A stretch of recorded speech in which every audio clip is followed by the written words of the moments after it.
Goated Mentality Podcast. Welcome back. Here's a PGA Tour caddy, LPGA Tour caddy. How many miles typically? So the whole year I did 1,876 miles. Wow. Which was pretty incredible. Miles, But ended up averaging out to like almost 11 miles a day. And then the longest day in golf is the US Open qualifier, which we do 36 holes back to back.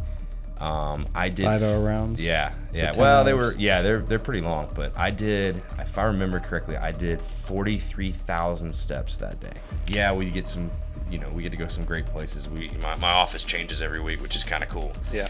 But at the end of the day, it is an absolute just grind, mentally, physically, emotionally, because the emotional part of it is you can miss a putt or he can miss a putt for $500,000. Yeah. And that comes out of my paycheck, and that's tough to swallow sometimes. But you got to stay positive with it, and you've got to continue to build that confidence with your player. Hey, that was a great week.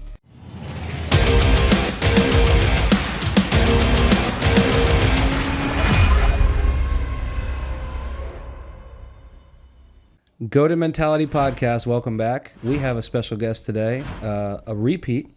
And if you listened back in the day, shout out to you listeners that listened back in the day.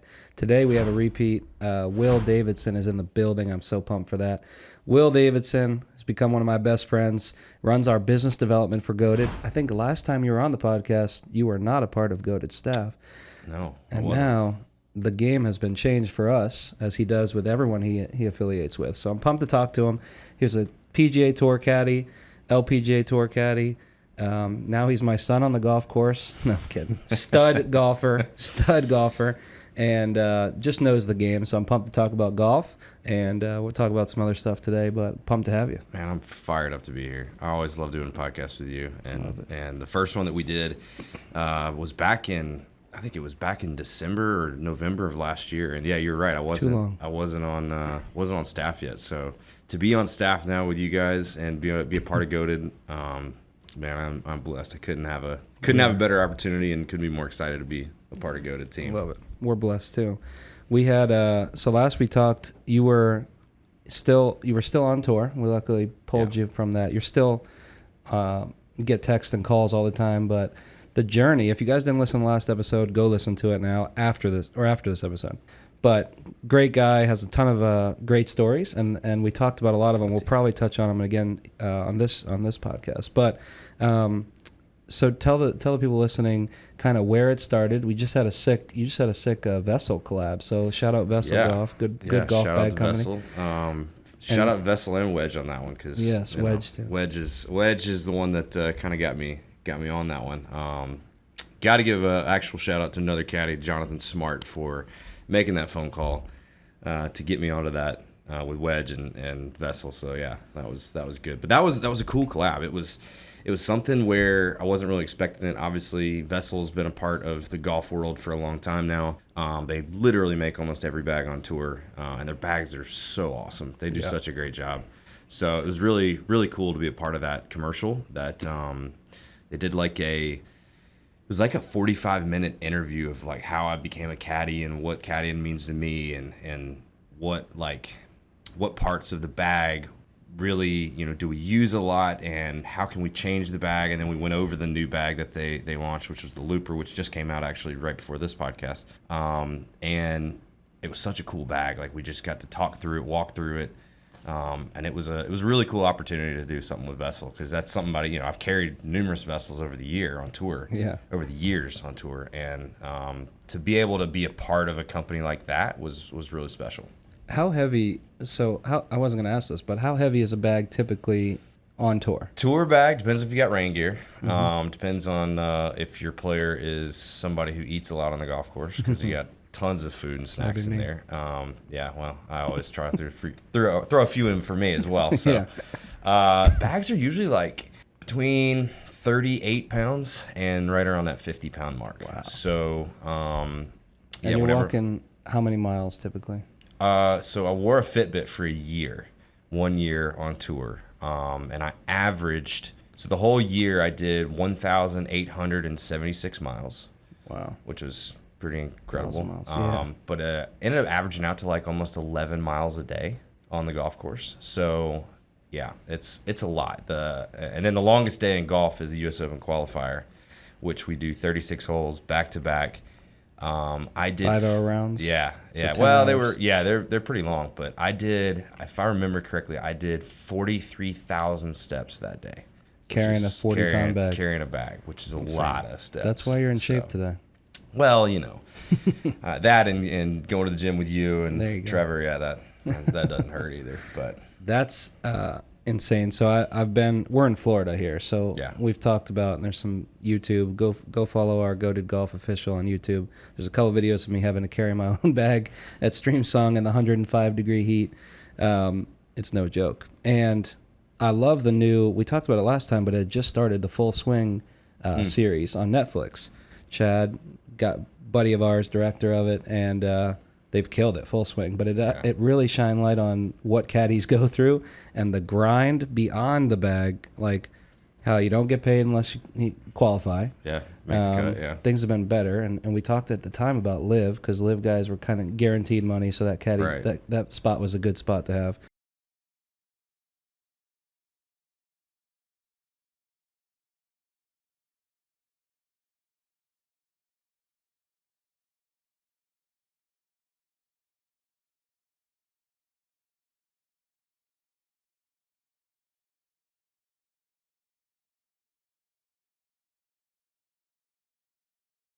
Yeah, I mean, there's times that everybody's on the same flight, Delta, Southwest, United, whatever it is, and it's basically a PGA Tour flight because half the tour's there. But the whole tour itself is an absolute grind.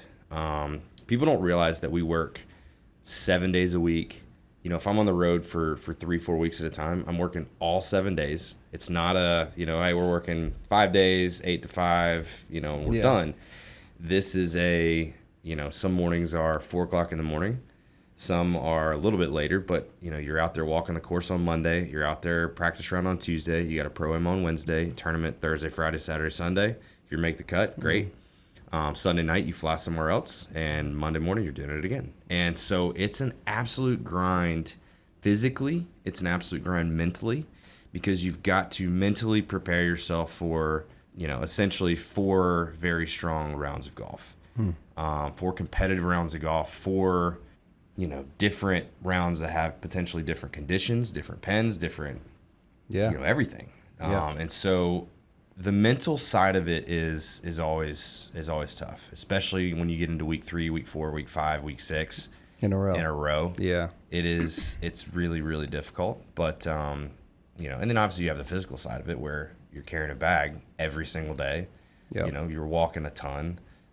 Your feet get really tired, get really sore. I mean, just thinking about, going on a long flight, cross-country flight, obviously a lot of people, sometimes they swell up and you don't feel great after a long flight, especially if it's a red eye on a Sunday night to Monday morning. Yep. And to get up and go walk 18 holes, to walk the course as a caddy, and then potentially go play 9 holes as, with your player. Yeah. So 27 holes in a day on a Monday it's a lot. And that grind is something that a lot of people don't understand. Yeah.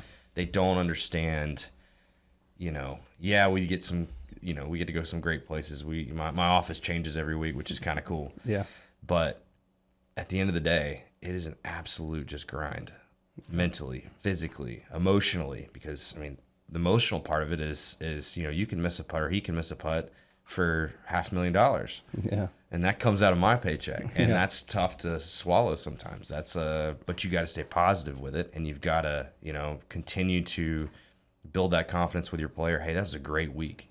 We had a great week this week. I know we finished 2nd or 3rd, but let's build off that instead of, gosh, it sucks that you missed that putt. Got unlucky. Yeah. That was a bad bounce, and you can use those kind of excuses and stuff to be like, oh, it was a bad bounce, and we got a really tough break, but you've got to stay positive and got to keep his mental game strong.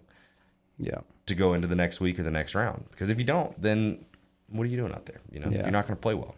The grind is clearly, and you did a great job of explaining it, the Monday qualifiers. Did you have a bag for anybody that had to Monday qualify? Yeah. So you're playing.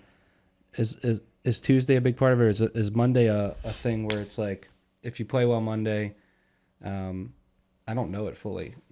You're in by Thursday, obviously, but then you have some practice rounds. So Monday qualifiers are just as Right. competitive, if not more competitive. Yeah, so let me give you a good Monday qualifier story. Monday qualifier, I was working for Adam Long, and we had just played Amex in Palm Springs, one of the first events of the year.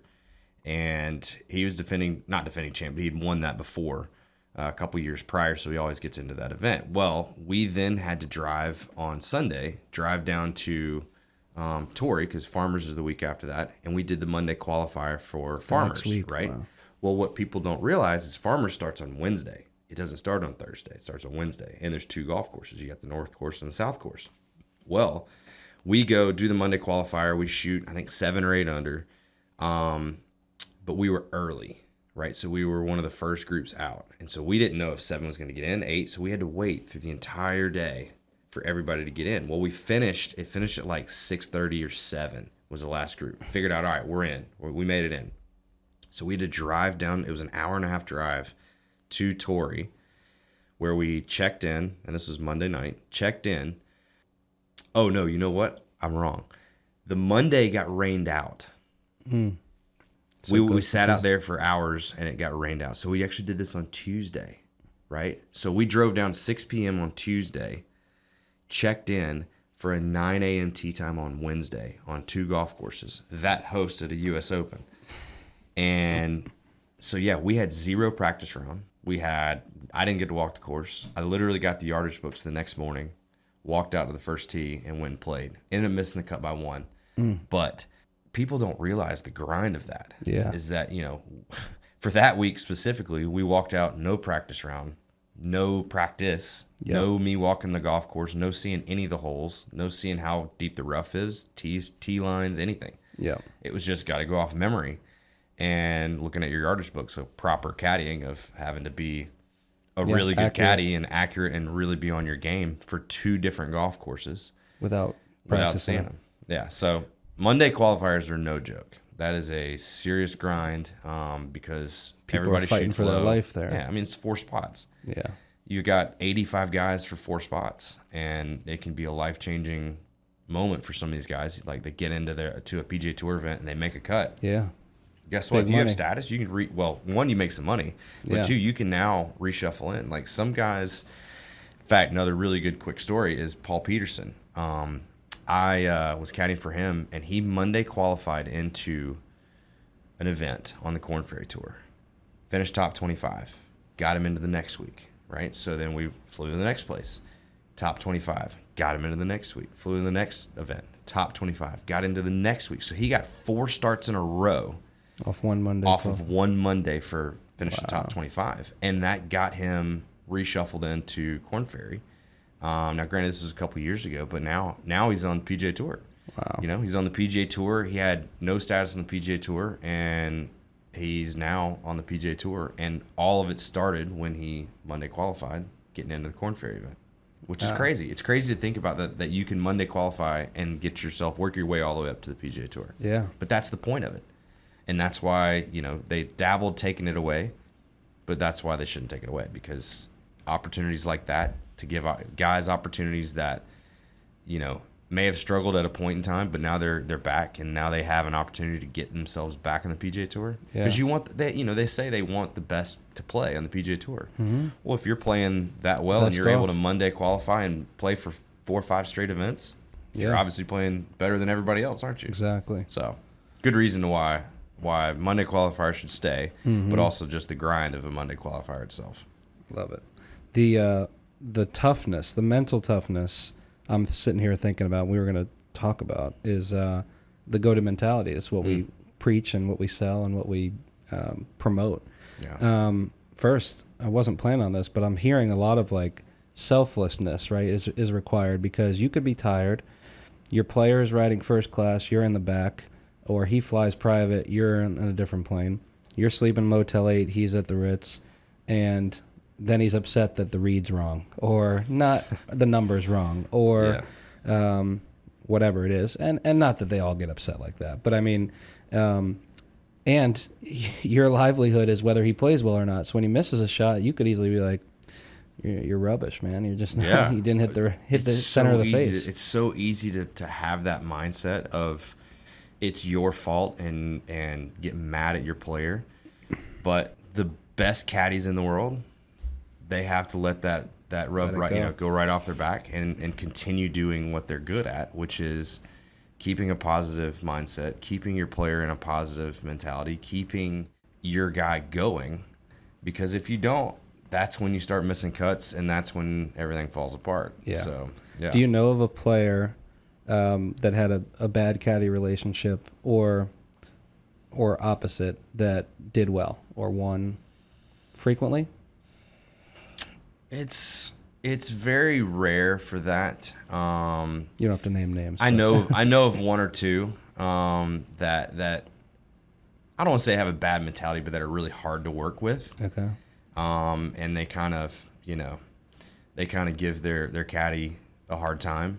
Guys are out there, and I get it too. It's like, you've had a caddy on at a course somewhere, and they give you a read, and you're like, that read wasn't right. Yeah. It's a bit annoying and it's frustrating, but then you throw on that could have made your week, your career, an extra $100,000. Exactly. It's a lot easier to get frustrated. Mm-hmm. So there is that, but at the same time, we are people. We do make mistakes. We're not perfect. I wonder if those of kind of helps, because I'm sure there are players I've coached other sports with like they do better with like doubt or like a chip on their shoulder, right? Like you can't hit the curveball, man. Like just lay off the curveball, and they want to crush the curveball now, and it makes them better, whatever it is, right? So I wonder if it gets them to that level, because I've heard some like we got some mic'd up, we got more mic'd up stuff on golf now, which is awesome.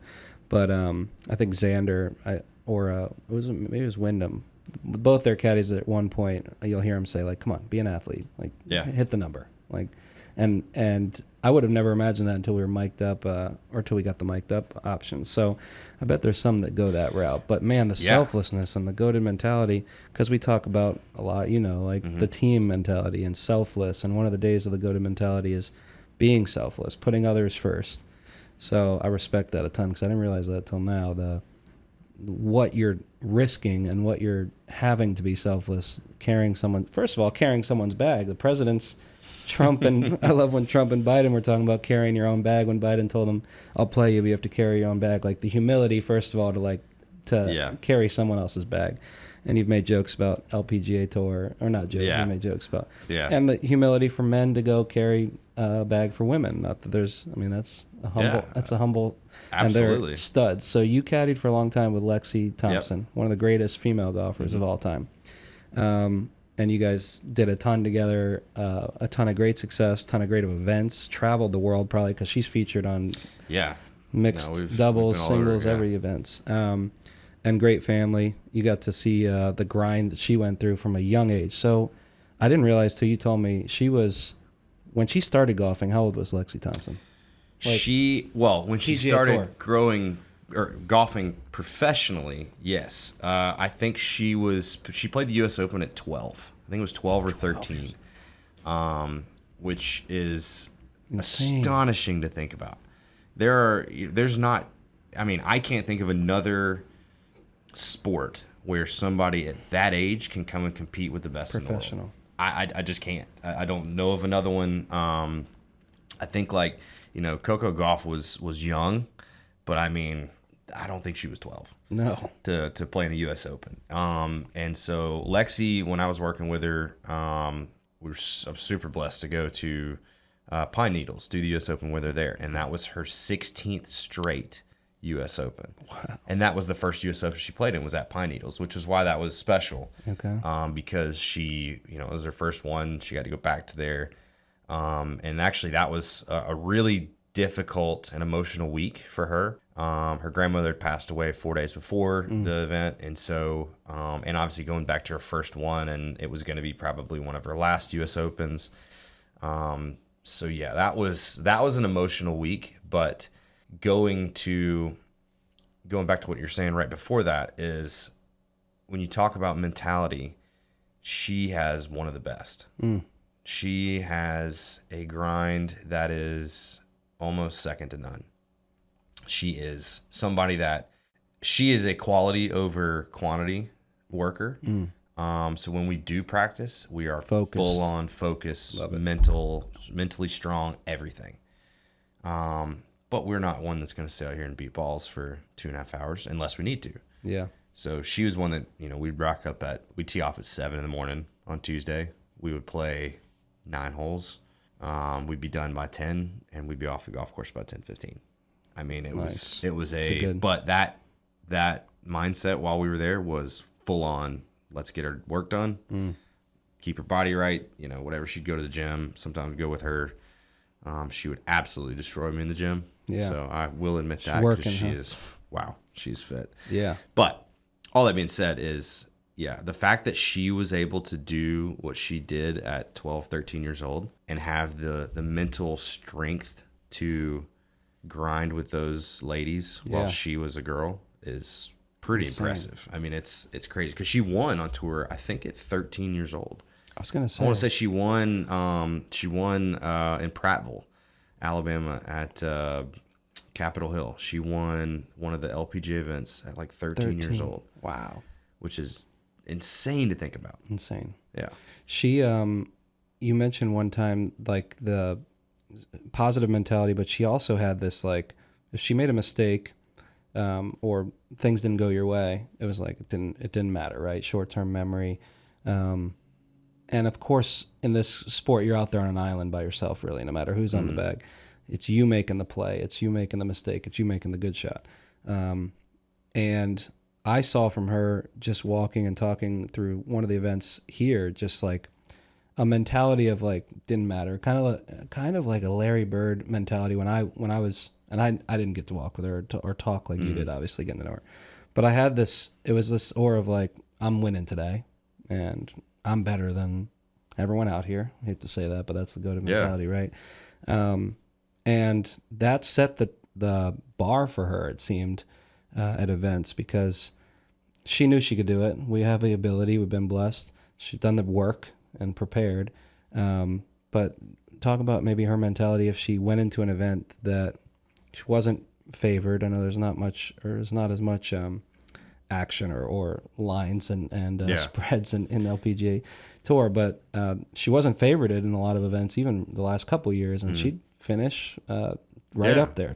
We had a great run. I mean, while she and I were together, I think I was with her for 24 events, and we made 21 cuts. Wow. We had 7 or 8 top 10s. Or no, excuse me, top 5s. We had 16 top 10s. That's what it was. We had 7 or 8 top 5s and 16 top 10s. Wow. But, in that stretch, you obviously have times where, you're not going to play good golf. You're going to have a bad shot. You're going to have bad breaks. You're going to have, missed yardages or clubs or whatever. Yeah. She is one of the best in the world at when we made a bogey or a double, I could almost always put a circle on the next hole. Wow. Almost always. It was almost a guarantee. There was times I would actually go tell caddies in our group, be like, all right, you ready for the birdie stretch? It's coming. Because as soon as we made a bogey or a double or something like that, it was coming. Really? And she was always like that. And she's one of the best at flipping that switch to be like, we had a bad shot. Now I'm going. Now I'm putting the pedal to the floor. That's awesome. So it was almost like clockwork, where whenever we had a bad hole or bad little stretch, it was birdie, par, birdie. She'd throw an eagle in there out of left field, and she's so good at it. And that's one of my favorite things about her, is that she just had that mentality of, and it was like a frustrated mentality. So like she would get frustrated, but after, over time, I kind of figured out this is how she reacts to these things. Yeah. And that's one of the hard parts about caddying, is figuring your player out how to react to those things. How are they going to, react to things that you say or not say. So I learned very quick with her that if she ever asked me, so say if she pulled a 2-iron off the tee and pulled it out of the bag, ready to tee off, she's like, do you like 2-iron or do you like 3-wood? If she already had that 2-iron in her hand, It's the 2-iron. Don't change my club. I love And it. if she watches this, she's gonna laugh because she knows that that's right. I love it. But she was like, "Don't change my club. Just tell me that it's right." Yeah. And That positive. And she was always right. Like even if I thought maybe it is the 3-wood, nope. Let's just hit the 2-iron. The 2-iron's good. First instinct. Her first instinct was very, very good. Love that. Yeah. Talk about, so there was a time we golfed together, and you were giving me some little tidbits, caddying, right? Positive targets was fascinating to me, because I said when we were playing at one point, I think on a team or something, we were playing an event, I'm like, you want to go over that bunker there? And you're like, well, we're not going to aim for the bunker. We're not going to aim for a negative target. So talk about like the best. I don't think I never realized that. I don't think people realize like the caddying psychology that goes into it, right? Oh yeah. Well, and it feeds into the go-to mentality. I love. Yeah. Well, think about this. The best caddies in the world, all of us tour caddies can carry a golf bag. We all can get a yardage. I can tell you how far it is to this flag or this bunker or whatever. But it's the ones who have the mental edge and the mental capacity to talk to your player and get them through not just a negative situation, but a positive situation. Yeah. Right? So in like a positive situation, say you're playing really well and you're coming down the stretch and you have, the opportunity to potentially win a tournament, keeping that adrenaline at a a level playing field versus and not letting them get too hyped up, and because what happens is they hit it longer, farther. Yeah, you swing harder. You bring in negative items or like a bunker or water because you're hitting it farther and you're more jacked up. So being good at the mental game as a caddy is what sets apart some of the best guys in the world. The Ted Scotts in the world he's one of the best. Yeah. And I've learned a lot from Ted. But so basically the positive targets. One thing I always tell people, professional or amateur, is pick a positive target off the tee. And what I mean by that is instead of saying I'm going to hit it, left edge of the bunker here. Well, a bunker is a negative target, right? I would rather you pick something off in the distance. So pick a tree behind the hole. Pick a cell phone tower. Pick a church steeple. Pick anything in the distance, a house on the hill. Pick that target. And the reason I say that is you're never going to hit the ball of that target, right? You're never going to reach that target. Whereas, say if you're hitting it at a bunker, in your mind you say, okay, a bunker is bad.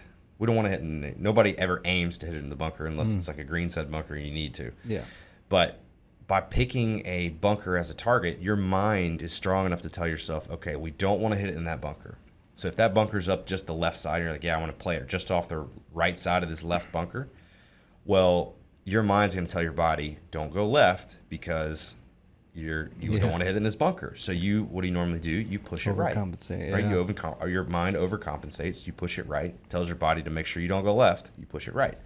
So I always tell people to pick that positive target in the distance that we're not put it on the same line. That tree with a point or that branch that's sticking out or a V between the trees, whatever it is. Yep. Pick that target so that in your mind you're never going to reach it, but that's your line. Yep. And I've always said, whenever I've told people that, everybody usually comes back and be like, oh, I kind of like that. Like, I wasn't thinking about the bunker that's in front of me. I wasn't thinking about carrying the water here. I wasn't thinking about, hitting it into the woods on the left side because I didn't pick that right side of that tree. Yep. So I think that's something that, and I don't know where I came up with that. It was more just a me thing. Like I want to stay positive, so I want to pick a positive target. Yeah. So that's really kind of where it came from. But yeah, I'm a big advocate for picking positive targets on a golf course because, as you know, you can be on a golf course. Golf can be really negative. Yeah.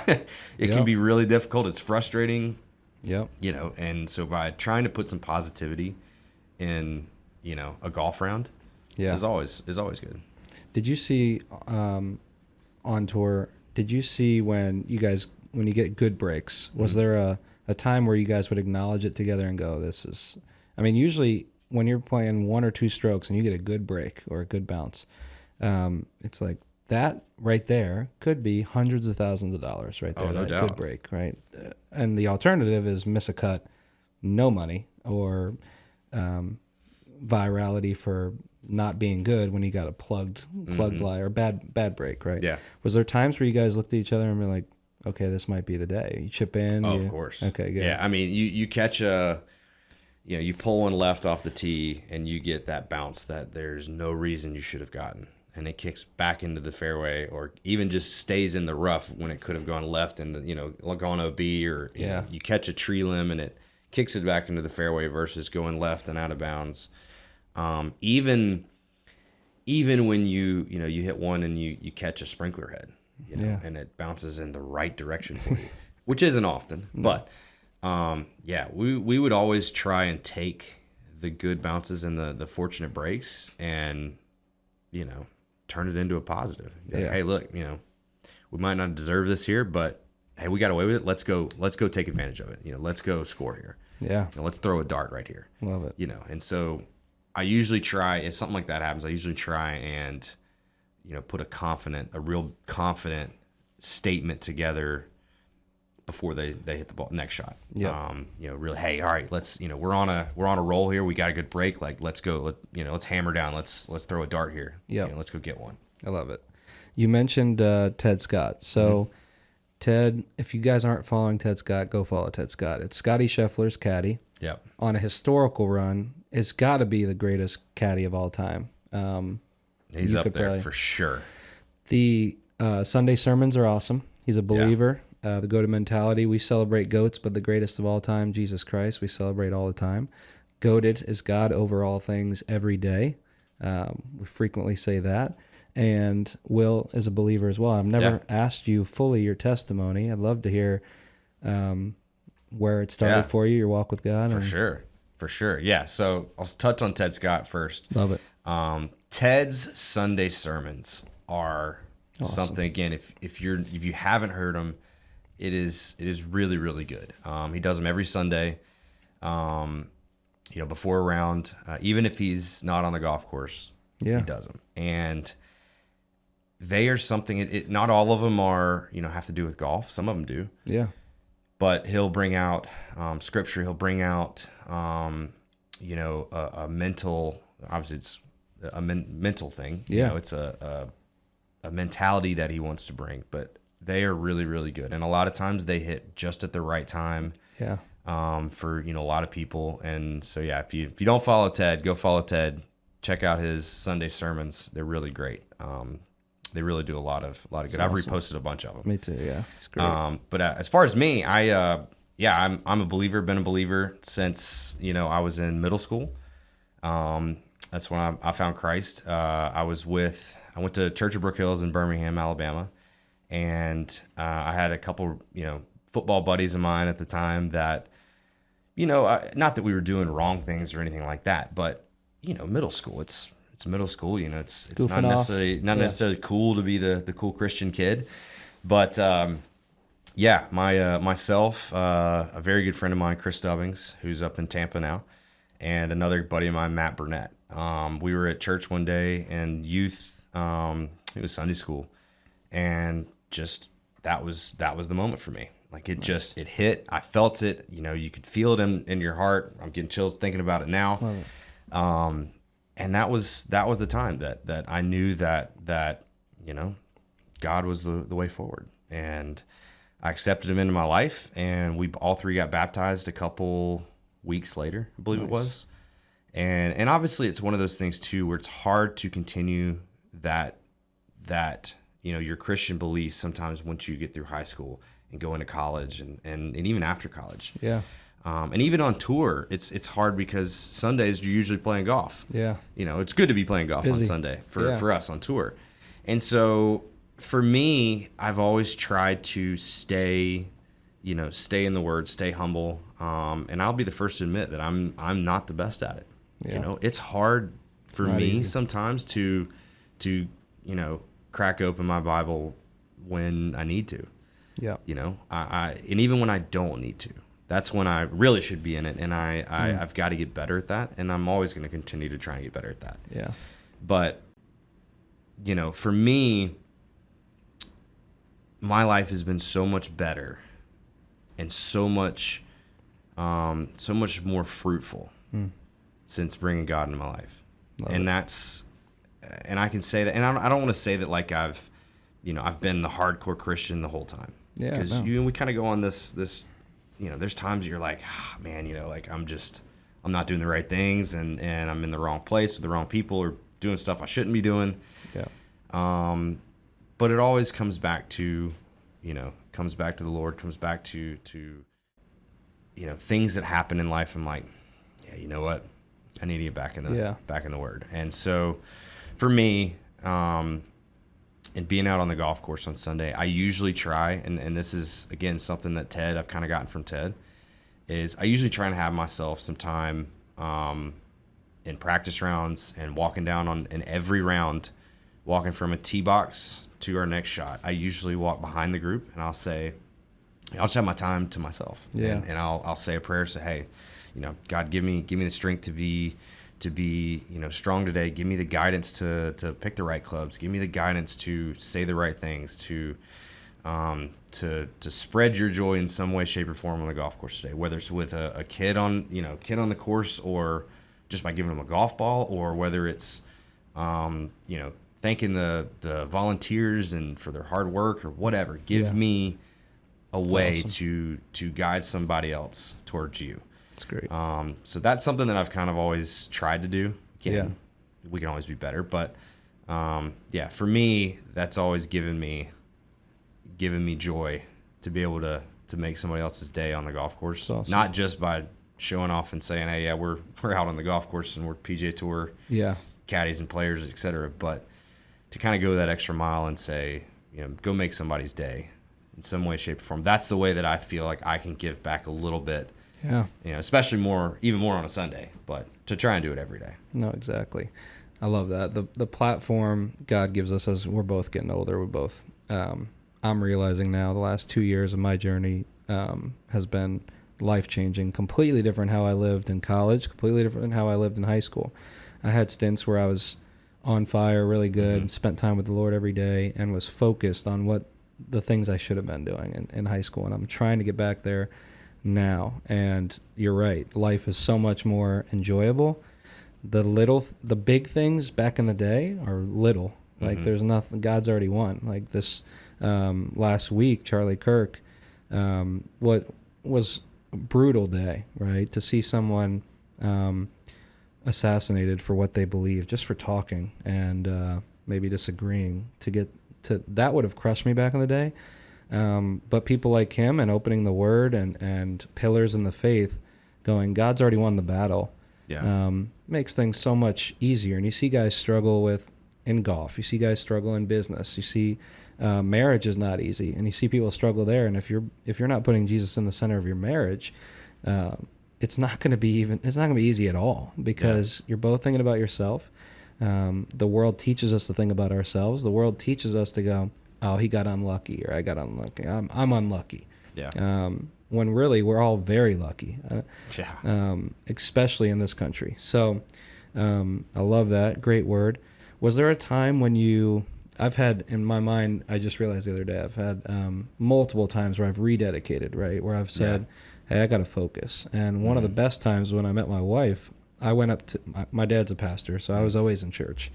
Had no choice. But a lot of times I wanted to go. I loved the social aspect, and I loved hearing from God, and I loved praise and worship. I still do. But there was a time one night when I just said, hey, I'm done with all this. I was making good money. I was doing the wrong things, and I was going to church Saturday nights and then doing whatever I wanted until 4 a.m. on Saturday, right? And then I'd sometimes get up and go Sunday again because I wanted to see the people that went Sunday or whatever, and just living a different life. But there was a distinct Saturday night, and I said, I'm done with this stuff. I'm done with what I'm doing. I'm done with how I'm living. I'm done with, because I was getting joy out of it, the stuff like just going out, drinking or dancing or doing whatever, and meeting women or whatever it was that was temporarily fulfilling me. I said, I'm done with this stuff because it's empty. Like at the end of it, I'm empty.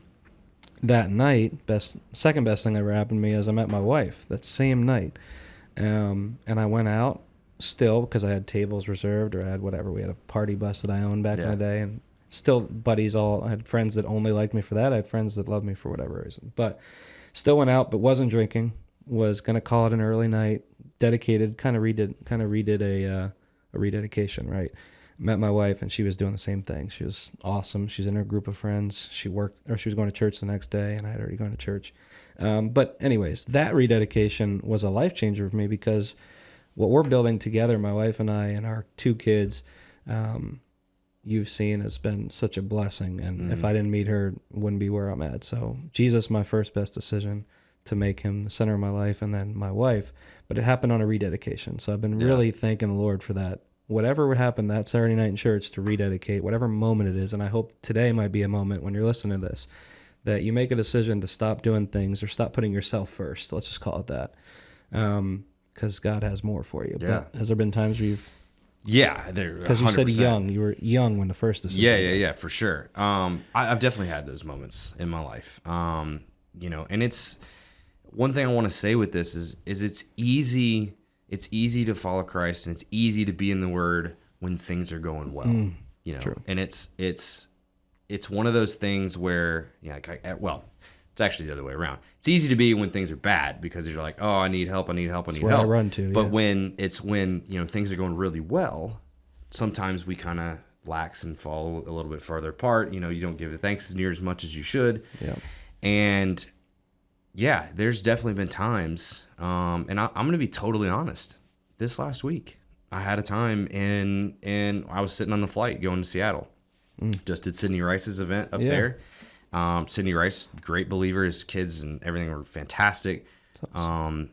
But I was on the flight and was looking out the window, we were waiting to push back. And I'm not told anybody this. This is first for you, first for everybody. I haven't even texted anybody this. But sitting on the flight and was watching some obviously on Instagram, everything about Charlie Kirk right now. Yeah. And there's a couple videos that came up.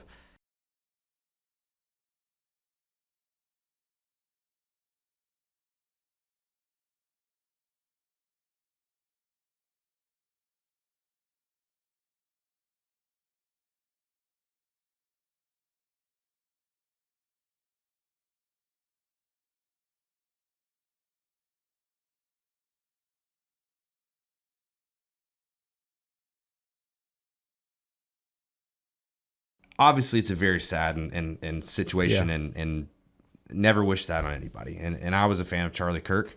You know, still am. Will always be. Yeah. And it was one of those things, though, for whatever reason, it just hit me so hard. And it wasn't the sadness of his passing. It was, I think, honestly, the joy of seeing him walk through those gates. Yeah. And for whatever reason, that was what hit me. And I was just like, on that flight, you know, granted it's a long flight from Atlanta to Seattle. Yeah. I was very much, you know, I changed the music I was listening to for that flight. I do listen to a lot of, you know, Brandon Lake and stuff like that. Yeah. But I haven't listened to it in a while. And so I put that on. It's awesome. The whole flight. Listened to it the whole flight.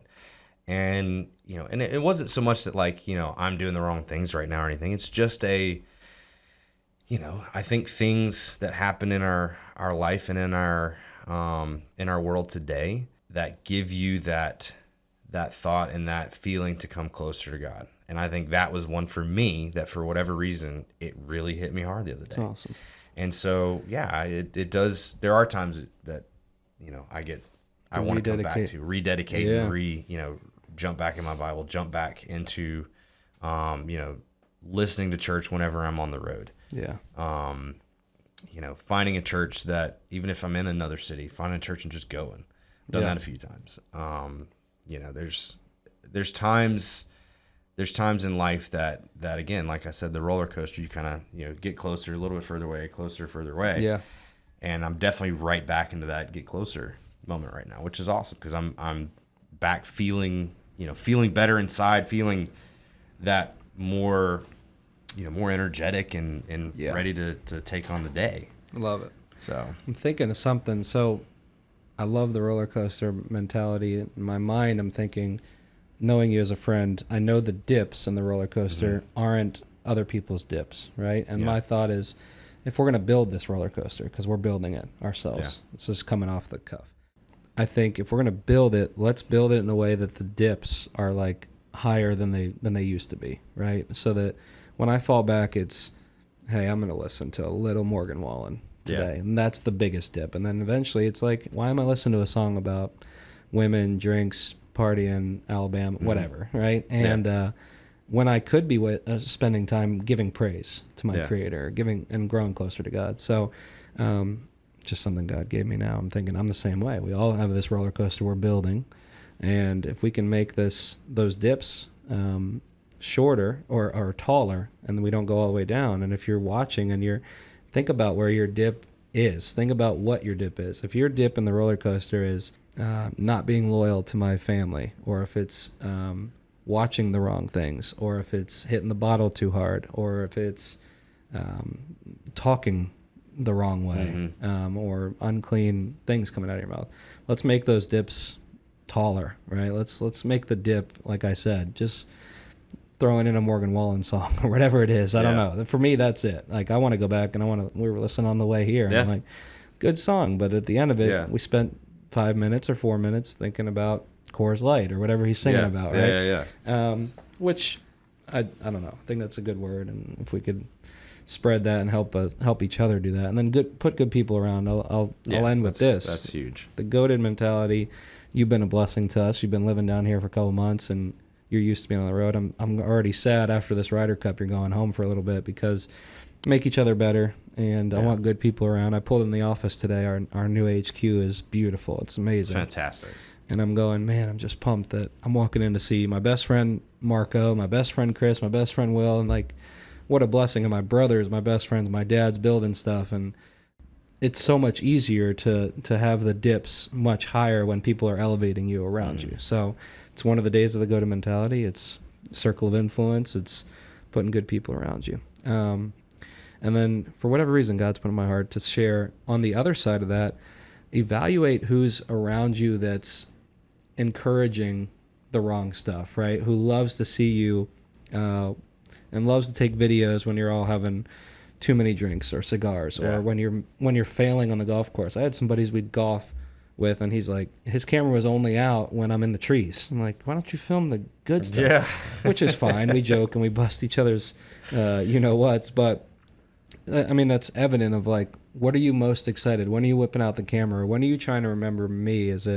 And that's all just a joke on golf. But like, I have buddies that go out, and I see the buddies that are with them, and they're taking videos when they're doing the shots or doing the whatever, instead of, hey, he's out serving in Immokalee, or he's out here. And that's when I want to record, because my buddy, I want him to be the best he can be, and I want the high def camera on.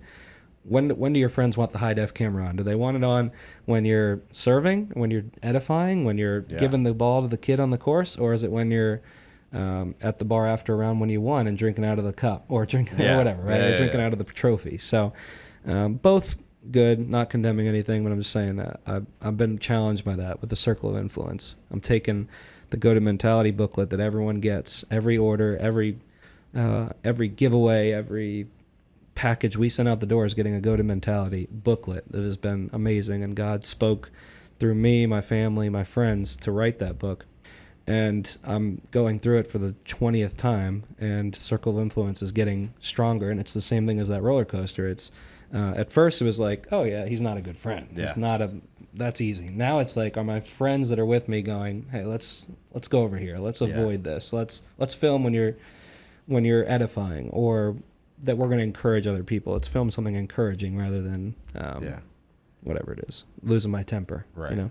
Right. Last question. So we asked a year ago or 2 years ago, whenever we did this last November. It's crazy.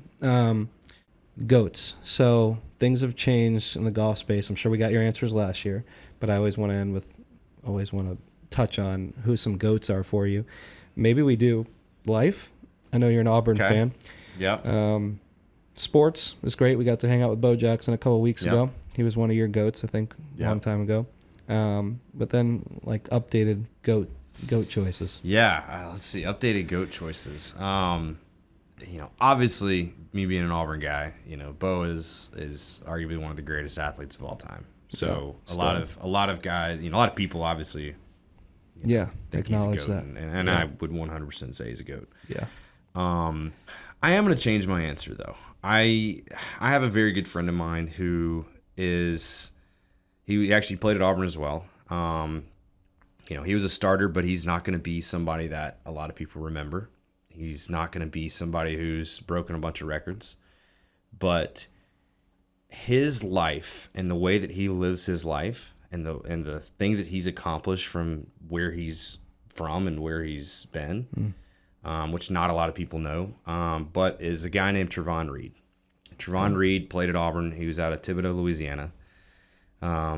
No offense to anybody in Thibodaux, Louisiana, but that is a rough spot. That is not a spot that many people get out of. Want to visit? His mom passed away when he was in high school. So he was he has very little family down there. He immediately, though, when I was at Auburn, I recruited him to come to Auburn. We were same age. But he is, when I think of GOATs now, after being a part of this company for a long time, he's a GOAT to me. I look up to him more than almost anybody I've met, and it's now he's the DB coach at USC. I believe he's DBs. DBs are wide receivers. Sorry, Trevon, if you watch this. I can't remember if you're DBs or wide receivers right now because it's first year there. Love it.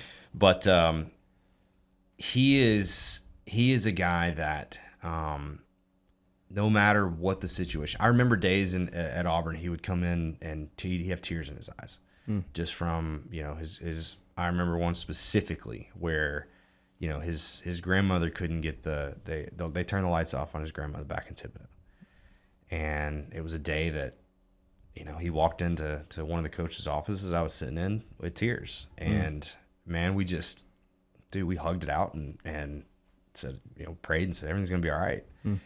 And I know that he's been through tough spots, but where he's at now, he's been at Auburn coaching, and he's one of the best recruiters on this planet because he can speak to any kid and has no shame of his faith. He has no shame of anything, of where he's been, what he's done. Just real, huh? Just real. Nice. And he's got a beautiful wife and kids now. He just had twins actually. Nice.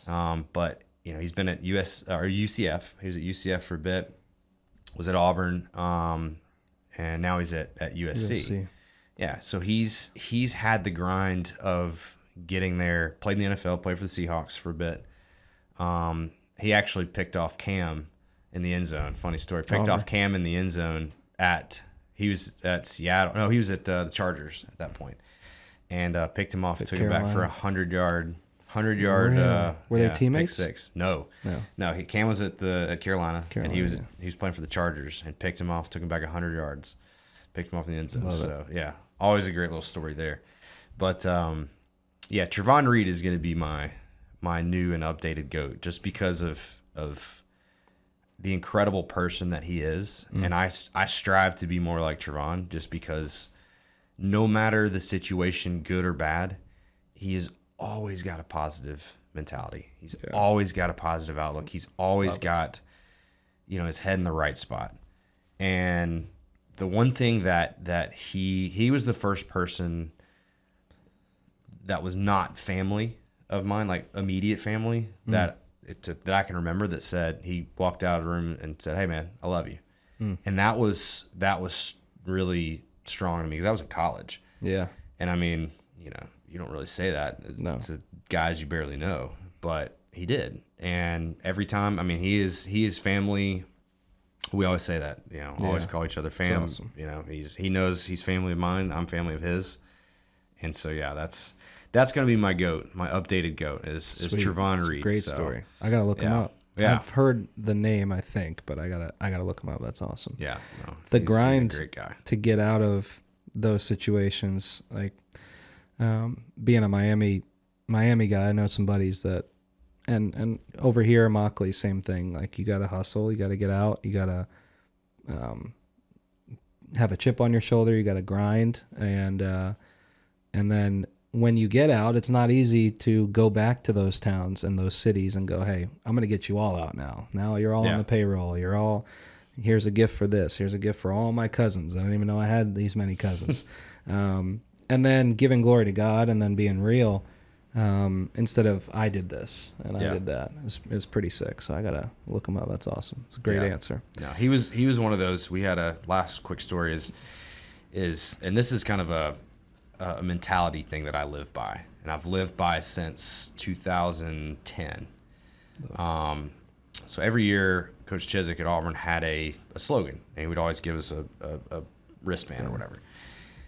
I wore that wristband for at least 7-8 years until I gave it to my younger sister. And what it said was GU to GU. And that was our actual slogan for the national championship year, was GU to GU. And what that stands for is give up to get up. And what that means is sometimes you've got to give up things in life that you enjoy doing, like doing, that you do to get up to the place you want to go. And I think that, and that can mean anything from, giving up, anything from drinking alcohol. It can give up to get to where you want to go in life with work, with your family, with whatever. Or it could be anything as simple as, I want to go hit balls at the range, but I really need to work today. So I'm going to give up going to hit those balls at the range to send these 9 emails that I've been putting off for 3 days. It could be something as simple as that. But that mentality for me is what I continue to live by, and that's something that I want to share with everybody here. Is sometimes you've got to give up in life to get up to where you want to go. Love it. And I think that's a really important slogan that awesome. Should be shared. I love it. That's huge. I remember I've heard you say that several times, and it always hits me. It's like it's a great word. I love it. I thought the band said Roll Tide that you were wearing. It definitely doesn't. This one does not say Roll Tide. This was Deuteronomy 31:6. But yeah, if I had a Roll Tide one, I love it. Yeah, I actually don't even know what I would do. I know I wouldn't have one, so I would ask for a pair of scissors from the crew back here, or from you, or anybody to cut that one off. We're at the top. I usually end with where can they find you, but let's end with that. But also, you run business development for Goated. Done a heck of a job for us. I'm so blessed to have you, and I love you. Grateful for you, for the man you are, and the person you are, and friend you are, and then what you've added to Goated. And I say that to say on this portion, if you have a business or have a golf tournament or an event or something that you'd like us to be at, great. We get a ton of requests for that. Yeah. Will's a stick, so you probably want him playing on your team. But what would help us both is if you hit us up, and we'll direct you to Will with the right inquiries. But we'd love to get some member guests. We'd love to get some businesses that order polos. That helps us keep the lights on. Or sponsor this podcast, something like that. But business development will. That'd be awesome. That would be great. We're super excited to actually do our first big member guest coming up here in a couple weeks. Yes. So Santa Rosa Country Club down in, or golf club down in Santa Rosa Beach, Florida. That's gonna be awesome. Yeah, I'm excited to do that. And And what's your Instagram handle? My Instagram for me personally is wdavid24. I don't know why I chose 24. It was I really liked Cadillac Williams back when I was young, so he was number 24. Everything's always based around Auburn, so love it. But wdavid24. 24. Yeah, that's my my Instagram. So I love it. Go follow. Please comment, subscribe, share this podcast. It's going to be on YouTube, all major streaming platforms. Greatly appreciate your support. We are blessed. Goated's doing a ton of great stuff, but keep us in your prayers. Send us an email at godisgood@goated.golf if you have a prayer request or praise. And I want you all to always remember, stay goated. Stay goated. Thanks for having me. That was awesome. Good job.